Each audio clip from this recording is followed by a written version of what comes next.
नाम अनादि नाम जुगादि नाम ही मालिक करता है, नाम ही सौदा सच्चा साधो, नाम बिना कहाँ सरता है। नाम है अमृत जिसका झरना हर घट भीतर झरता है, सतगुरु कमर साहिब फरमाते तीरता जो नाम सुमरता है। कर्मा वालो हो मत वालो जप लो न निज नाम, वक्त फिर हाथ न आना, वक्त फिर हाथ न आना।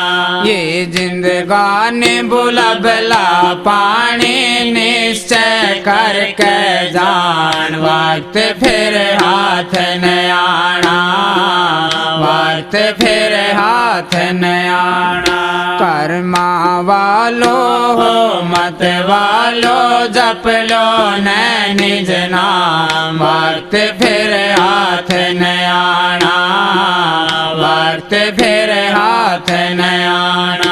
ये जिंदगानी बुलबला पानी निश्चय करके जान, वक्त फिर हाथ न आना, वक्त फिर हाथ न आना।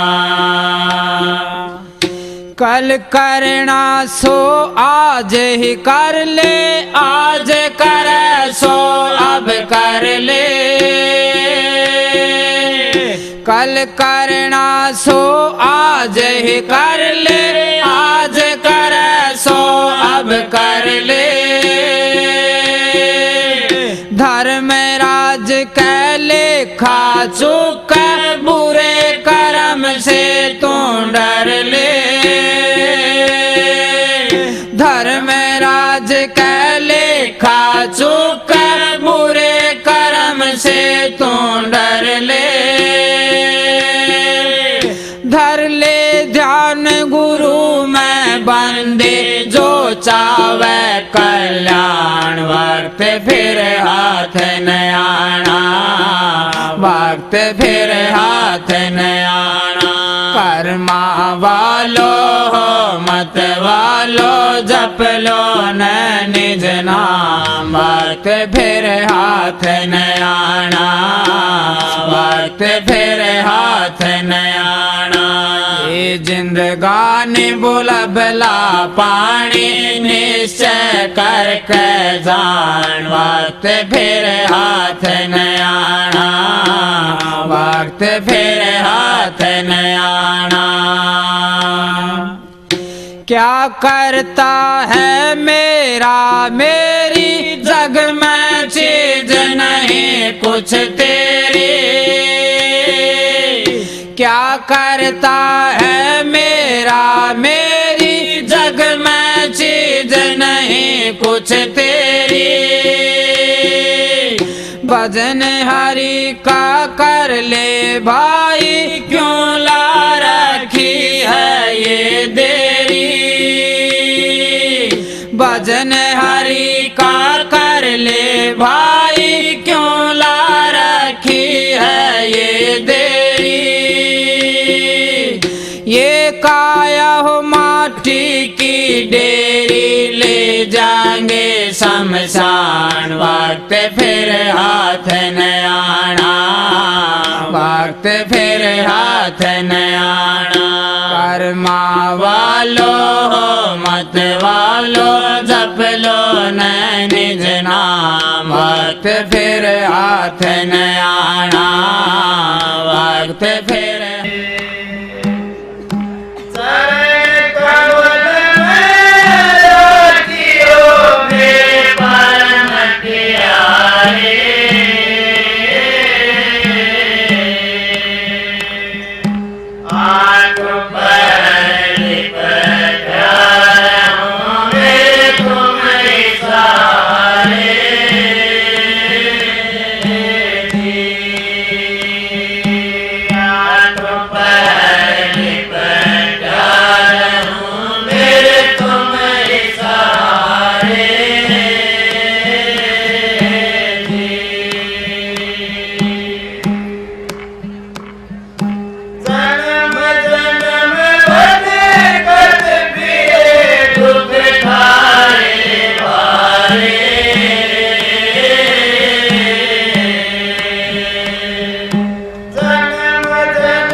मिल गए सुख सारे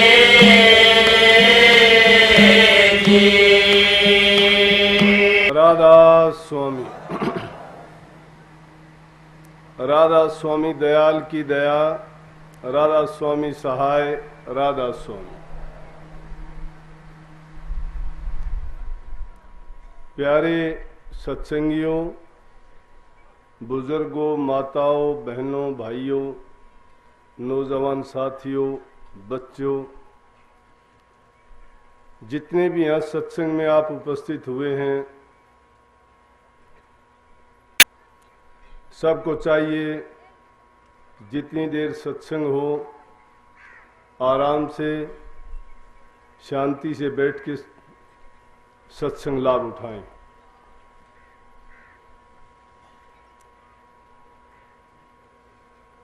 सत्संग के समय के लिए ये थोड़ी देर जो और लगाई गई, बढ़ाई गई, वो इस इंतजार के लिए था कि मैं यहाँ बैठा हुआ देख रहा था कि कुछ लोग मेला समझ के आते हैं, कुछ लोग ये देखने के लिए आते हैं कि ये क्यों इतने लोग इकट्ठे हुए हैं। कोई इसको खेल तमाशा सोच के यहाँ आए हैं। उनको बेचारों को पता नहीं है कि सत्संग होता क्या है।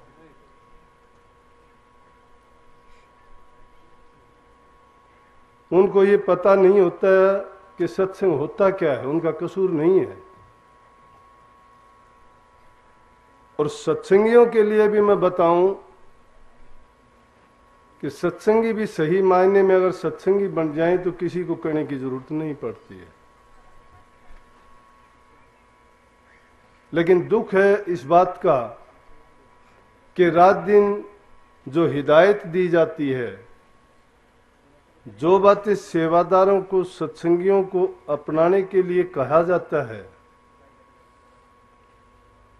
जो बेसिक चीज हैं, प्राइमरी, जिनकी जरूरत शुरू में ही पड़ती है, भक्ति का मार्ग तो बहुत आगे जाके और बहुत कठिन परिस्थितियों में से गुजर के कदम रखा जाता है। जब ये छोटी छोटी बातें अपनाने में इतना कष्ट आप लोगों को होता है, तो कहाँ भक्ति में आप कामयाबी हासिल करेंगे। मान बढ़ाई के लिए डूबते हैं, इज्जत के लिए डूबते हैं, सम्मान के लिए डूबते हैं कि लोग हमें सलाम करें।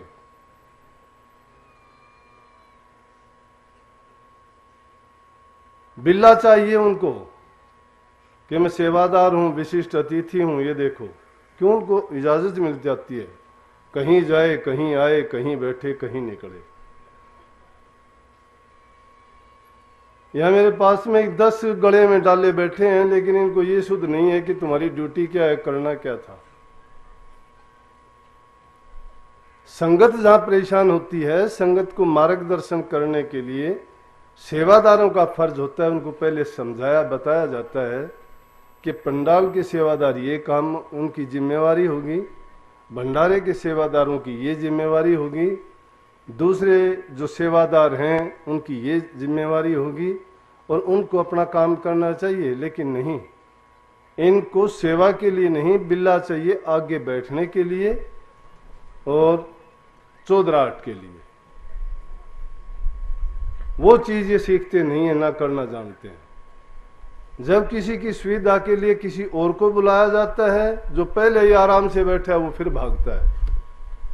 वहां बेचारे तपन में थे, मैंने कहा कि उनको यहां बुला लो। जब उनको बुलाने का इशारा किया गया, यहीं से उठ के वही लोग यहां आगे आके बैठे। जब ये हिदायत दी गई बैठे बैठे सर को, तो कईयों को मैंने देखा कि ऊपर से एक दूसरे के ऊपर से छलांग लगाते हुए आ रहे हैं। हंसने की बात नहीं है, शर्म की बात है। दुख होता है इन बातों से।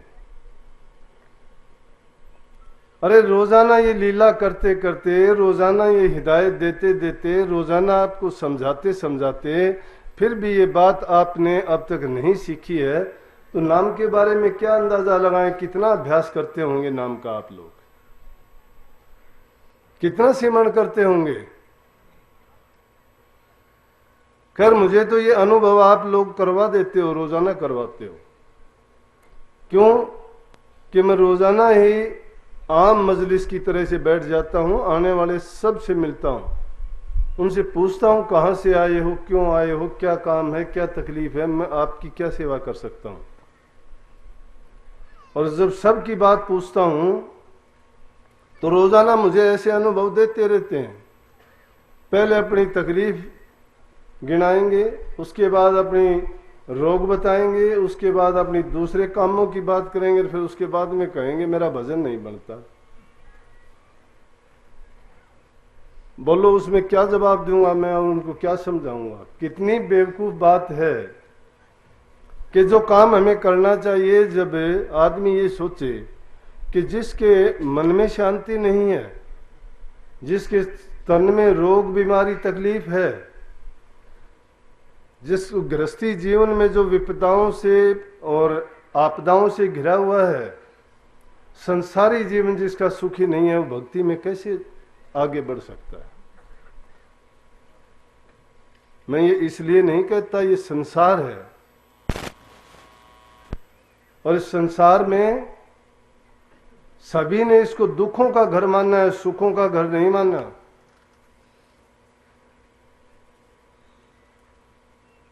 लेकिन जो संतों की शरण में चला जाता है, उस दुख के रूप को बदल के सुख में परिवर्तित कर देता है।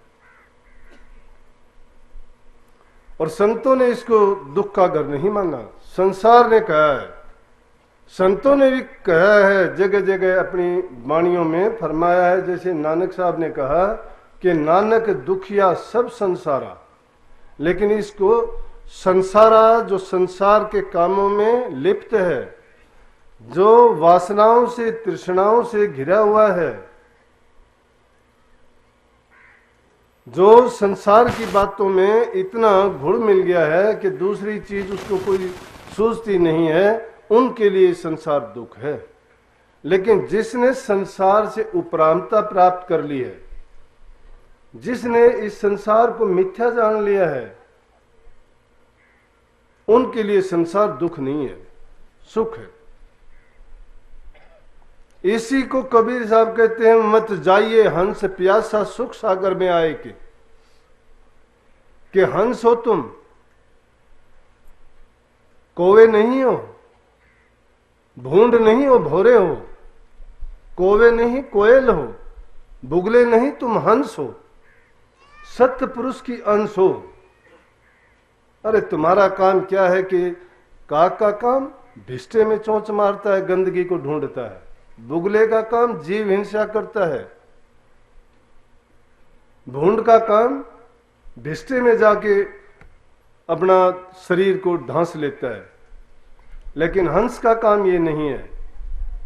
हंस या तो मोती चुगता है, मोती सिप में निपजता है, लेकिन सिप से बाहर कब निकलता है? जब सिप मर जाती है तो मोती बाहर आता है। इसलिए आप हंस हो तो आपको भी उस मोती की जरूरत है जो सिप के अंदर छिपा हुआ है, लेकिन आसानी से नहीं मिलता। कैसे मिलेगा? जब गहरी डुबकी समुद्र में लगाने के लायक हो जाओगे,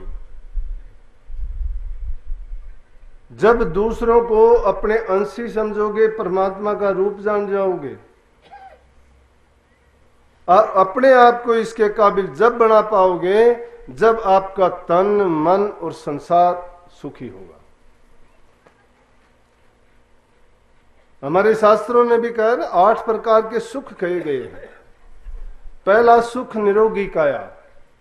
अब झूठी बात है, जिस इंसान के पेट में रोटी नहीं है, शरीर में जिसको तकलीफ है, घर की परिवार की उसको परेशानियां हैं, लगाव संसार से है हमारा, झूठ नहीं है बात। जिसने शादी की है, पत्नी है, घर में संतान पैदा हुई है, बच्चे उसके अंश से पैदा हुए हैं, उसको अपनापन है।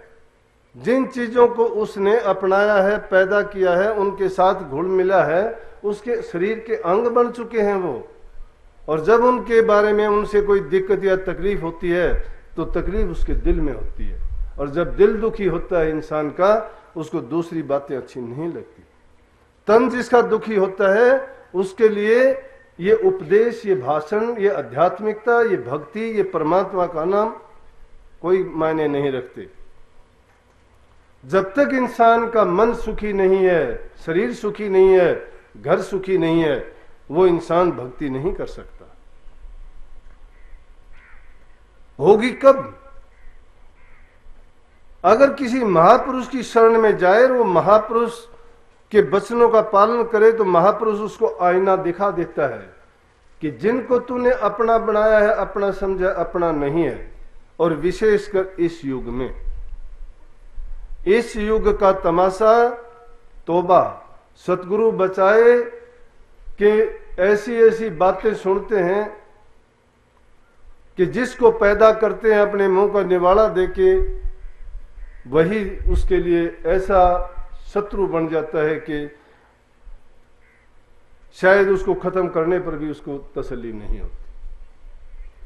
कल ही एक मेरे साथ का एक पिता अपनी संतान की कहानी मुझे बताने लग गया, और बताते बताते पूरी संगत बैठी हुई थी, लेकिन उस बात को सुनने से अचरज किसी को नहीं हुआ। क्यों नहीं हुआ अचरज? अचरज इसलिए नहीं हुआ कि वो घर घर की कहानी, रोजाना की बात होगी, आम प्रचलन है समाज में। किस दिशा की ओर जा रहा है, किस चीज का हम प्रचार करते हैं, समाज में हम क्या सुधार कर पाएंगे, कैसे सुधार होगा? ये कोरी बातें हैं, कोरे भाषण हैं, इनको आप सुनो या ना सुनो, कोई आप पर भी असर नहीं होने वाला है। नहीं अपनाते हो प्रेमियों, सच्ची कहने से मैं नहीं हटता हूं। क्यों? अगर मैं धोखा करूंगा, मुझे क्या लेके जाना है दुनिया से? और गए हम भी चले जाएंगे, लेकिन अपनी आत्मा को कलुषित करके नहीं लेके जाना चाहता। बात स्पष्ट कहूंगा, किसी को अच्छी लगेगी, लगो ना लगे ना लगे। सतगुरु नहीं हूं लेकिन सतगुरु का रूप हूं। सतगुरु नहीं हूं लेकिन सतगुरु की सेवा की, उनकी ड्यूटी बजाता हूं। लेकिन यही बात कहने से भी अपना भावना तोड़ लेना, जो हमारी बात को मानेगा भवसागर से तिर भी जाएगा, ये भी गारंटी के साथ बात है। क्यों है कि मेरी बात में किसी में धोखा आपको अगर मिले तो बात मत मानना। अगर आपको सच्ची मिले और आपका फायदा हो और आपको ये लगे कि उससे आपका जीवन बनता है और आपका सुधार होता है, तो उस बात को अपना लेना। तुम्हारा जीवन, मैं कहता हूं, इतना शांति से गुजरेगा, तुम कहोगे कितने लोग आते भी हैं, ये बात नहीं है। तो क्या कहा है कि पहला सुख निरोगी काया, दूजा सुख घर में हो माया, तीजा सुख सुलक्षणी नारी, चौथा सुख पुत्र अधिकारी, पांचवा सुख राज में बासा, छठा सुख नीर निवासा, सातवां सुख अच्छा पड़ोसी। लेकिन सब बातों में सबसे मुख्य करके क्या कही कि पहला सुख निरोगी काया है। इस काया को निरोग रखने के लिए, अपने चरित्र को अच्छा बनाने के लिए आदमी ऊन जुनून बातों से बचे, नशे विषय विकारों से बचे, दूसरे की बुराइयों से, निंदा चुगलियों से दूर हटे। क्यों किसी की बुराई करके अपने मन को मैला करते हो? क्योंकि अगर मन में तुमने वो मैल भर ली तो प्रभु भक्ति के लिए या अच्छी बातें समाने के लिए तुम्हारे पास और जगह नहीं रहेगी।